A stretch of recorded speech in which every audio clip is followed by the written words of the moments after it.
Hey guys, Joey here again. We're going to be talking about the 10.6 patch highlights today.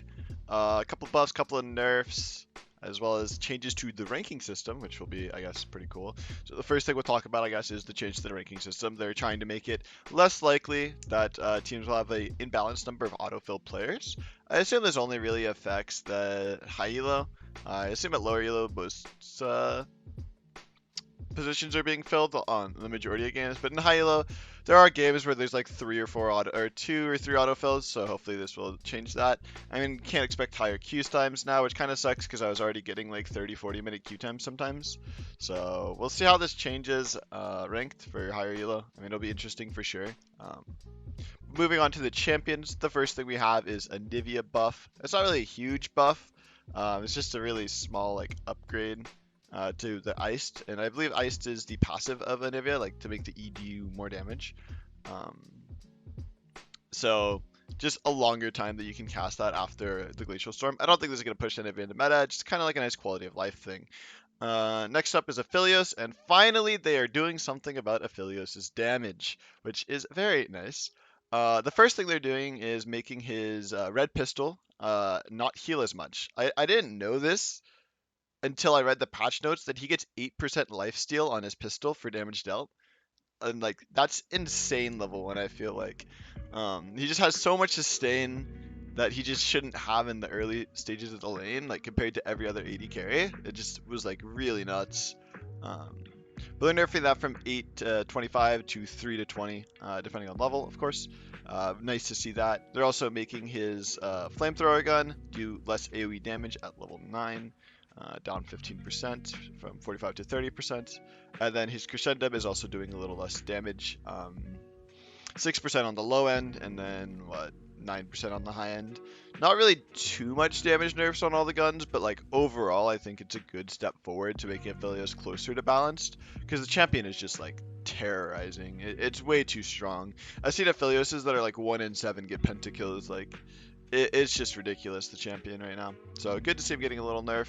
Uh, Darius is getting a small nerf as well, which is, I guess, cool. I don't really play top lane, but there's a couple of Darius one tricks that get pretty fed in high elo, so nice to see him getting nerfed. The bonus damage on his W is less now by 10% at every rank, and it costs more mana. As well as his pull, his apprehend, is also more mana at every level, except for like the final levels, by like a lot more mana, like 30 more mana at level 1, 25 more mana at level 1. Small Draven buff, they're making his Blood Rush, his W, give more movement speed by 10% at all levels.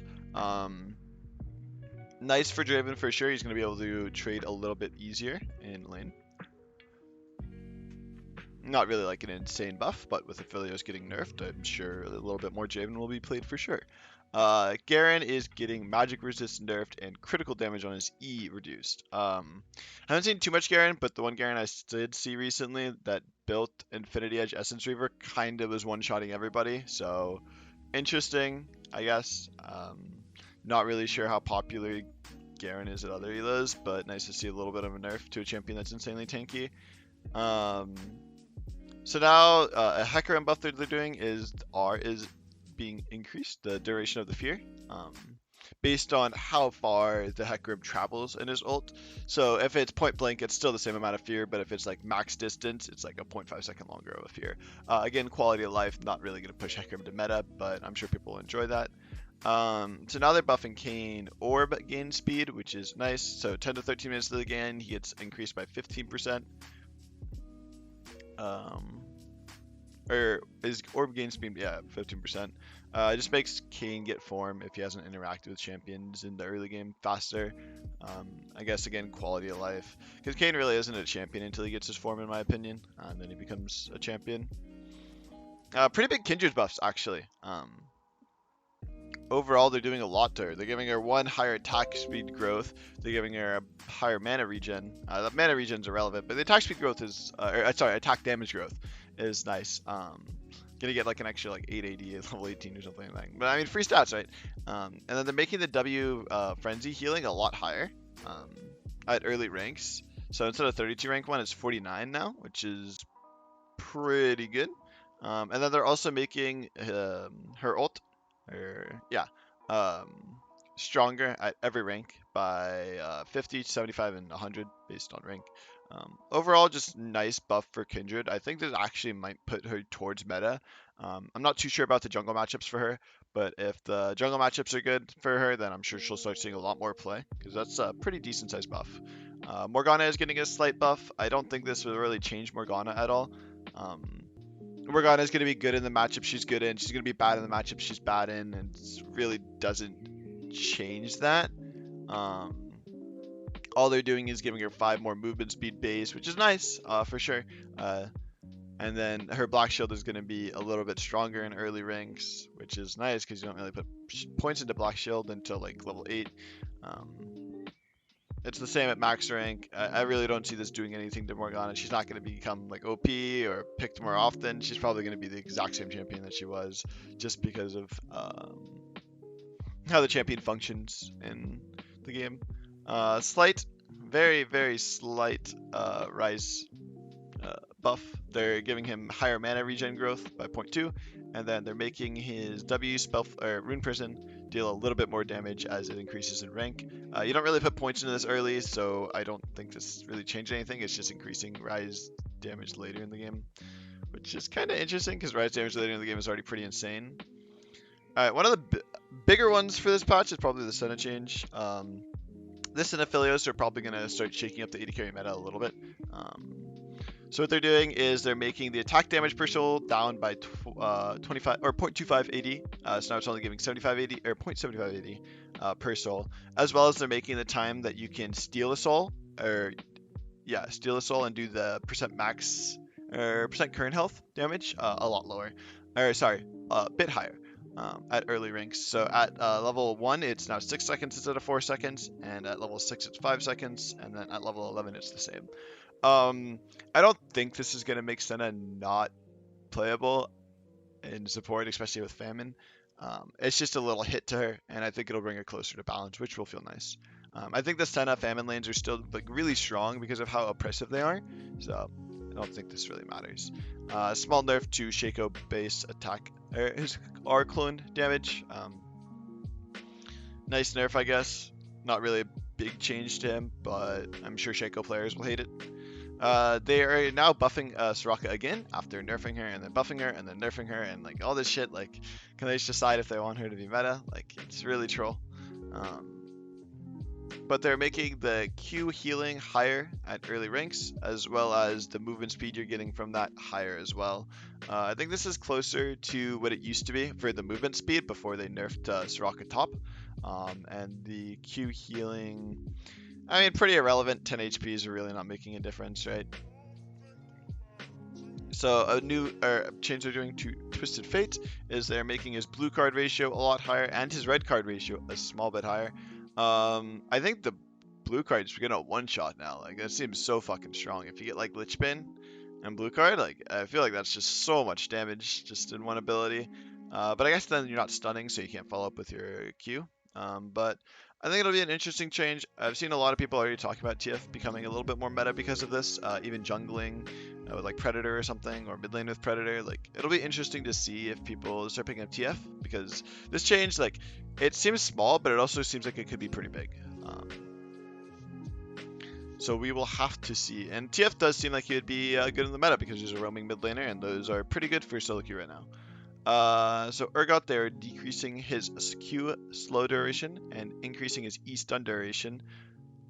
Oh no, they're increasing both of them by 0.25 seconds. So it's going from 1 to 1.25 on the Q, and then 0.75 to 1 on the E.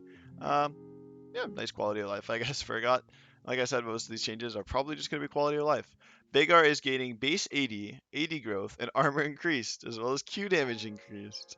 It's going to be a little bit easier to CS early game with Veigar with your auto attacks as well as with your Q. None of these changes are probably making Veigar more meta.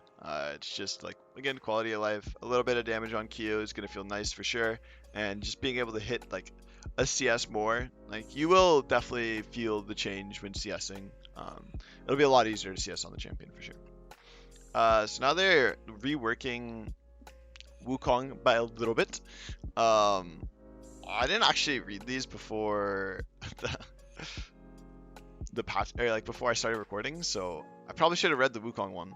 I read everything else. I just didn't read the Wukong one, so I'm kind of trolling, but let's break it down, I guess. So first off, they're changing his passive, it looks like. He's now getting armor based on nearby champions. They're removing the magic resist by nearby champions, and now his passive is granting health regen. And if your decoy hits a champion or monster, it increases by an insane amount, by 62.5% up to 500% for the bonuses. I assume that's applying to both the health regen and the armor. So Wukong can be incredibly tanky, as well as they're buffing a lot of his base stats. In teamfights for sure, depending on how his decoy works. Looks pretty good actually for him. Overall, they're making his Q a lot stronger. They're giving it 1 higher base stats as well as way better scaling in the per attack damage for bonus attack damage. So that's pretty cool. The cast time is now scaling with his attack speed, which is also a nice quality of life. As well as whenever Wukong deals damage or his decoy deals damage, then it reduces the Q cooldown by 0.5 seconds. And they're already nerfing, they're not nerfing the cooldown. They're making it a little bit longer on his Q cooldown, which isn't too bad because of the passive. And now it incentivizes Wukong to actually be hitting champions, which sounds pretty good, instead of just like running away and then one-shotting you. So what the hell? This is OP already. On his W, they're making a 300 range dash, but he can't go over walls. But still, that's really strong, I feel like. Just the dash, it's going to allow him to gap close a lot easier when going into his his W. And the stealth duration is nerfed, which makes sense, by 0.5 seconds. The cooldown is getting increased, which makes sense. The mana cost is going to a static 60 rather than scaling, which is fine. The decoy now mimics his attacks in ultimate, which seems really strong. Because now it's not just like this dead clone that's super obvious when he's using it. There'll actually be like a lot of like tricks with it, I feel like, compared to what he had before. It'll make him much more played like Shaco or like LeBlanc clone, which will be really cool for him, I'm sure. It sounds really cancer to play against, so I'm not really looking forward to this. Because it now can mimic his ultimate too, which is like a second AoE. Like, that's really nuts. Wow, that's actually really nuts, the decoy changes. I'm sure Wukong will be meta after just reading these changes, like the first 2 changes. Like, he seems really strong. He seems like a season 10 champion now. Okay, next they're buffing his E base damage through all ranks, as well as giving it higher bonus attack speed after casting it.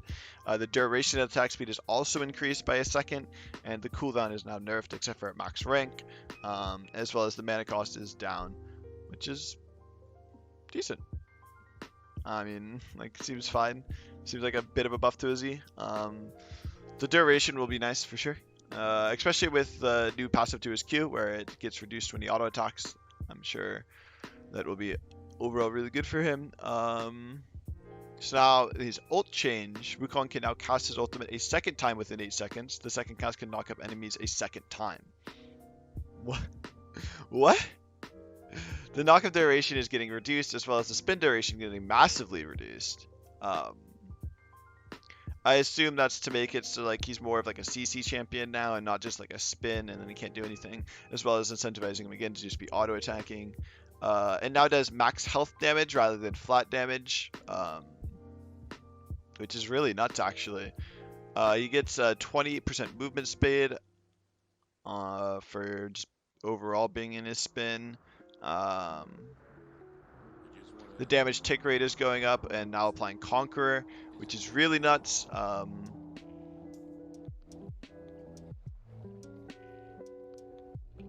Wow. You can also cast abilities to cancel this ult animation, which is really sick. His E Nimbus Cloak attack speed is refreshed. Overall, like, Wukong actually seems like a season 10 champion now. What the fuck? He seems so strong. Like, actually playable for sure. I'm not sure how Wukong one tricks feel, but like, I feel like he's really strong now. I might actually have to start banning it. Like, this does not seem fair. I don't know. We'll have to see if the numbers are correct, but his kit seems a lot stronger now, for sure. So they're giving Zeroth a small buff here at the end. If you land the W perfectly in the center, you're getting a little bit more damage. So that's making your E, like W combo, a lot stronger. As well as their ult. His ult is getting like a very small buff to its scaling as well as its base damage. Like 10 base damage at level 11 and 20 at level 13. Like it's really irrelevant damage. Um, for sure. They're making some more champions jungle. Like, I feel like if they're doing this, they should make these passives really only apply if you have the jungle item, so it's not just making laners want to take more jungle camps away from their jungler. Um, but yeah, Brand passive is doing 120% to monsters. He's gonna shred shit. Morgana, it might actually be a jungler now because her W has increased damage. I really wouldn't be too surprised because Morgana jungle was a thing for like one patch and now they're forcing it back again. Shen Q is doing an insane more damage. Will be nice for leashing. Teemo is doing more damage with his blind. It is toxic. Yorick is doing more damage or reduced damage or something like that. Zyra plants are doing more damage. Kind of just annoying changes like that are most likely going to be irrelevant. The only one I could see that is actually going to become a jungler is Morgana. I guess Teemo, that's good for what? What's that jungler? Manco, I think, or IPAV, one of the Teemo 1 tricks that plays in. Funnel mechanics. Woo! Finally, Riot's doing something about funneling. Although they've done stuff about funneling the past couple of patches, but it's just like not good enough. Funnel always still just finds a way to be meta, and it's really insane how creative these players are getting, and that it's still working for them, even in high elo, to play Taric Yi. But anyway, they're making it 13 less gold, which is already there, and 50% less experience from lane monsters if half of your farm is from minions, removed at 14 minutes. Sounds great. Perfect. I mean, not really changing too much of the core mechanics of the game, just kind of attacking funnel. Exactly what you want from a change like this, and hopefully it's as good. Top lane significance follow-up. Alright, well, they are changing how Death's Dance is being built. It is now more of a tank item. It's built out of Aegis now, and it gives you magic resist and armor. No longer gives you any lifesteal, I believe. But let's see how the passive changed. Stores 30% of all post-mitigation damage received from melee champions, and takes it as damage over time. True damage, I mean, same thing. I assume they're still giving the attack damage passive. Oh yeah, for sure they're still giving the attack damage lifesteal passive. That's fine. Not sure that this really changes too much. I mean, I feel like this just nerfs it, and the champions that want to build it, I mean, they're making it less for ranged champions. I don't know. This will be like interesting to see if more champions are building it. Can't really see it being too different. Maybe the top lane graves that people are building it'll be stronger on. But just kind of a weird change to me. And the next thing they're doing is they're changing teleport, which no one really can be happy about because teleport is already an insanely broken summoner spell. They're making the cooldown longer and scales based off rank. So late game, your TP, if you are level 18, is on a 4-minute cooldown, which is actually really insane for top laners. And this is going to have a very big impact on competitive play, I feel like, because flanking champions like Maokai, which is already getting very strong in the meta, is going to become even more meta. Which will be interesting for sure. Can't wait. As well as now you're getting a home guard from wherever you're teleporting from, which increases based on your level. So I'm 6 to 11. So you're getting a 30% home guard if you TP from literally anywhere. This is incredibly strong. Like I said, it's just gonna push flanking champions even more into the meta. Kennen, Maokai, like all these champions are just gonna be so fucking good with this change. I think the breakpoint on this is level 5. So any point after level 5, teleport is just straight up buffed. From the cooldown, which usually you shouldn't be teleporting before level 5. So teleport getting a big buff in my opinion. I think it's going to push AD carries to probably start taking it even as well more often. It's not really their ideal changes. Recommended items are getting changed, which is nice, I guess. ARAM balance change. Wow, they're only changing Kaisa. Insane. bug fixes, as well as now they're adding new skins. I think this Taric skin actually looks really cool. So does the Twitch skin. This Talon skin really looks like an Ezreal skin. Darkstar Malphite looks pretty good. Another Lux skin, no one cares. Darkstar Mordekaiser looks pretty good, and Darkstar Xerath looks pretty good. I think overall all these skins look fairly cool. I think that the Twitch and the Taric skin look really nice. Taric really doesn't have a nice skin, so pretty cool to see him get one finally. But yeah, that will be it for me. Thanks for watching, guys. Hope you guys learned something or whatnot. The patch notes will be in the description. If you enjoyed the video, please like and subscribe. That'd be great. Catch me live on twitch.tv/JoeyyLol. Yeah, have a nice night, chat.